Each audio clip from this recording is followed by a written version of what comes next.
اعوذ باللہ من الشیطان الرجیم بسم اللہ الرحمن الرحیم۔ ناظرین کرام السلام علیکم۔ پیارے دوستو، ایک مرتبہ نبی رحمت صلی اللہ علیہ وآلہ وسلم کی پیاری ذات پہ درود پاک کا تحفہ بھیج دیں۔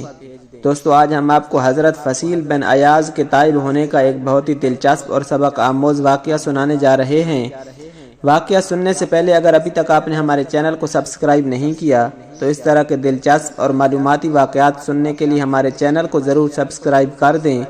ویڈیو اچھی لگے تو ویڈیو کو لائک اور شیئر ضرور کریں اور اپنی رائے کا اظہار کامنٹ سیکشن میں ضرور کر دیا کریں۔ پیارے دوستو، حضرت فصیل بن عیاض کے تائب ہونے کا واقعہ یوں ہے کہ ایک مرتبہ کوئی قافلہ آپ کے قریب میں آ کر ٹھہرا۔ اس قافلے میں کوئی شخص یہ آیت تلاوت کر رہا تھا جس کا ترجمہ یہ ہے: کیا اہل ایمان کے لیے وہ وقت نہیں آیا کہ ان کے قلوب اللہ کے ذکر سے خوف زدہ ہو جائیں؟ اس آیت کا فصیل کے قلب پر ایسا اثر ہوا کہ جیسے کسی نے تیر مار دیا۔ آپ نے اظہار افسوس کرتے ہوئے کہا کہ یہ غارت گری کب تک اور کب تک یہ کھیل جاری رہے گا، اور اب وہ وقت آ چکا ہے کہ ہم اللہ کی راہ میں چل پڑیں۔ یہ کہہ کر کافی دیر تک زار و قطار روتے رہے۔ اس کے بعد آپ عبادت میں مشغول ہو گئے۔ پھر ایک صحرا میں جا نکلے جہاں ایک قافلہ پڑاؤ ڈالے ہوئے تھا۔ اہل قافلہ میں سے کوئی کہہ رہا تھا کہ اس راستے میں فصیل ڈاکے مارتا ہے، لہٰذا ہمیں راستہ تبدیل کر لینا چاہیے۔ یہ سن کر آپ نے قافلے والوں سے فرمایا: اب قطعاً بے خوف ہو جاؤ، اس لیے کہ میں نے راہزنی سے توبہ کر لی ہے۔ پھر آپ نے ان تمام لوگوں سے جن کو آپ سے اذیتیں پہنچی تھی معافی طلب کر لی، لیکن ایک یہودی نے آپ کو معاف کرنے سے انکار کر دیا۔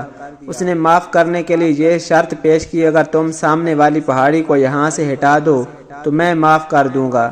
چنانچہ آپ نے اس پہاڑی کی مٹی ہٹانی شروع کر دی، اور اتفاق سے ایک دن ایسی آندھی آئی کہ وہ پوری پہاڑی اپنی جگہ سے ختم ہو گئی۔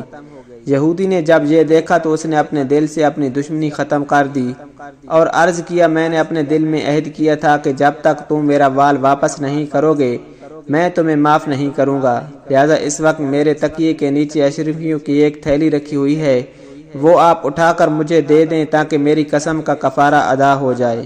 چنانچہ آپ نے وہ تھیلی اٹھا کر اسے دے دی۔ اس کے بعد اس یہودی نے یہ شرط پیش کی کہ پہلے مجھے مسلمان کرو پھر معاف کر دوں گا۔ اس پر آپ نے اسے کلمہ پڑھا کر مسلمان کیا۔ اسلام لانے کے بعد اس نے آپ کو بتایا کہ میرے مسلمان ہونے کی وجہ یہ ہے کہ میں نے تورات میں پڑھا تھا کہ اگر صدق کے دل سے تائب ہونے والا خاک کو ہاتھ لگا دیتا ہے تو وہ سونا بن جاتی ہے، لیکن مجھے اس پر یقین نہیں تھا، اور آپ جب کہ میری تھیلی میں مٹی بھری ہوئی تھی آپ نے اسے اٹھا کر مجھے دی تو اس میں سے واقعی سونا نکل آیا، اور مجھے یقین ہو گیا کہ نہ صرف آپ کی توبہ سچی ہے بلکہ آپ کا دین بھی سچا ہے۔ پیارے دوستو، اللہ سبحانہ و تعالیٰ سے دعا ہے کہ اللہ سبحانہ و تعالیٰ ہمیں ہمیشہ دین اسلام پہ ثابت قدم رہنے کی توفیق عطا فرمائے۔ اللہ سبحانہ و تعالیٰ ہمارا خاتمہ بالایمان فرمائے۔ اللہ سبحانہ و تعالیٰ ہمیں گناہوں سے توبہ کرنے کی توفیق عطا فرمائے۔ اس طرح کے معلوماتی اور دلچسپ واقعات سننے کے لیے ہمارے چینل کو ضرور سبسکرائب کر دیں۔ ویڈیو اچھی لگے تو ویڈیو کو لائک اور شیئر ضرور کریں اور اپنی رائے کا اظہار کامنٹ سیکشن میں ضرور کر دیا کریں۔ اللہ سبحانہ و تعالیٰ ہم سب کا حامی و ناصر ہو۔ جزاک اللہ۔